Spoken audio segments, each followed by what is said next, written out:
Alright everyone, there was an ISIS-linked uprising in Marawi City in the Philippines. Now when you think of the Philippines, you probably don't think of Islam, but actually, I wonder if the social justice warriors that declare Islam a race realize this. The largest Muslim population in the world is Indonesian. One of the largest is from India.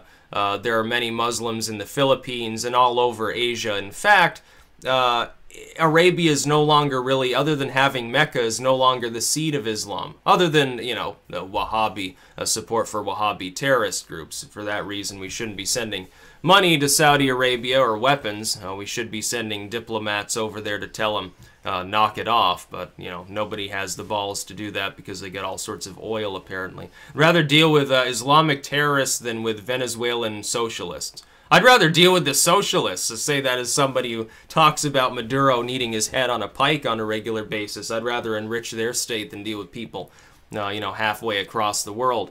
But what happened in the Philippines is that some hundreds of Islamic State-linked fighters from Abu Sayyaf, I believe it's called, and another word that I can't pronounce, Maute, M-A-U-T-E, Maute or something like that, various Islamic rebels rose up in Marawi.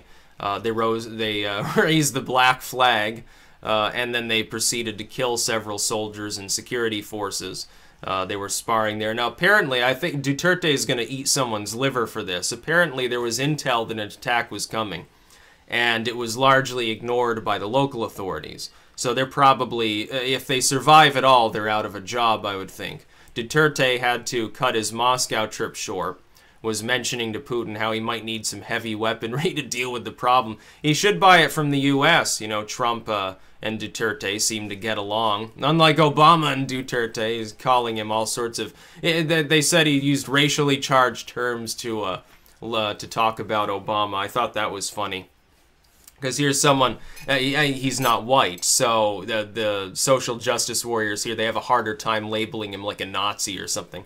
They have to talk about like Japanese anime. Oh yeah, he must be an anime fan, so he's become part of this evil Nazi bigot culture or something like that.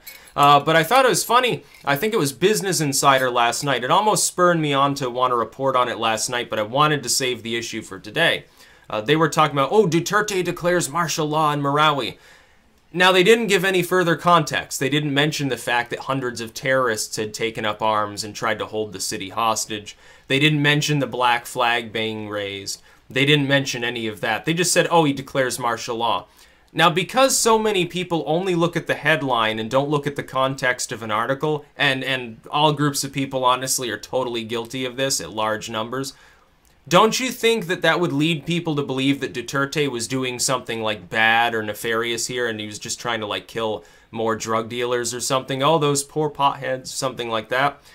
Yeah, but in reality, he declared martial law because the situation would get all fucked up on this island that he's had problems with. Now, I think this is the same island that he threatened to invade and occupy with his regular troops not a month ago. And so, naturally, they had a reason, I guess, to rise up to sort of stir their hornet's nest or something like that. But Duterte is not one to take lightly.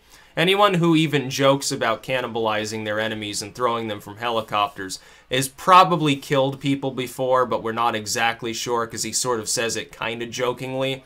Not the sort of person that you want to play with. It's you know, it's not a great idea. So I think Duterte... hopefully marches the troops in and lays waste to them. Hopefully he does cannibalize them. Yeah, eat their liver with some, what was it, lemon juice and salt or vinegar and salt he said he was going to eat it with, raw. Yeah, go ahead. Have some, here are the ISIS members that you said you would cannibalize their livers if they were captured. Well, I'm sure you'll capture a few people. Haul them in. You should live stream that shit on YouTube. That'd be hilarious. Yeah, show the world what you're made of. Because there are a lot of people... I don't necessarily like Duterte's specific type of tough-on-crime policies, but it is going to clean things up, and when you have, like, Western white-collar businessmen going over there to snort coke and play around with ladyboys or whatever, and that's Thailand, too. Now, yeah, I can understand why it'd be a little bit of a problem that you have, like, drugs on your street. So I wish him well in his endeavors. I hope that he storms this island and kills all these people.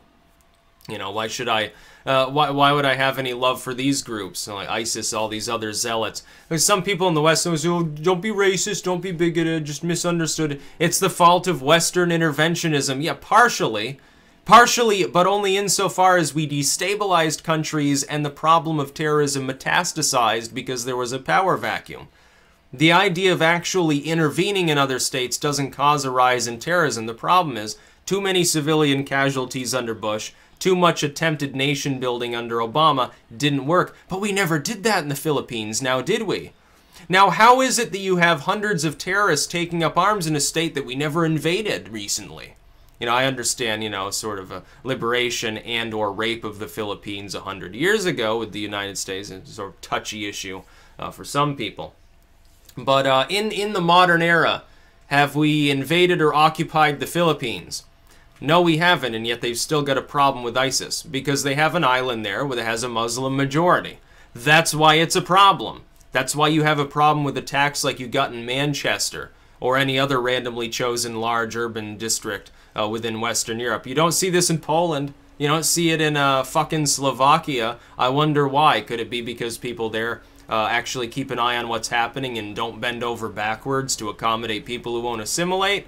Yeah, I think that's probably the reason. So hopefully Duterte cleans up the problem. It'll be hard, because, you know, if he goes in and he kills some ISIS members, Angela Merkel will come out and say, oh, you evil bigot. You just misunderstand their culture. You should give them their own island. You know, they're all there. Let them have the island. Let them be like Islamic radicals if they want. How dare you judge their culture? I can just see the woman-splaining chiding coming from Angela Merkel. It'd be pretty funny. She probably will. It's not beyond the pale to suggest that that could happen. That's about all. Peace out.